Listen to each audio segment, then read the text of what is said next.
For this tutorial, I'm going to show you how to use our Custom Seal Configurator. Let's get started. The first option you have is to choose between inch or metric. We're going to use metric for our example, and for our profile type, wipers, and for the instant request, DA1 to 14. Next, we scroll down to choose our measurement. Our ID is 10, our OD is 24, and height is 8. For our quantity, we're using 10. We'll use urethane as our material.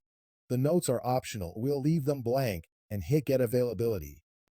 Next, scroll down to see our grand total. You have the option to order now, add to cart, save to list, create a quote, and to email quote. We're going to order now and add to cart.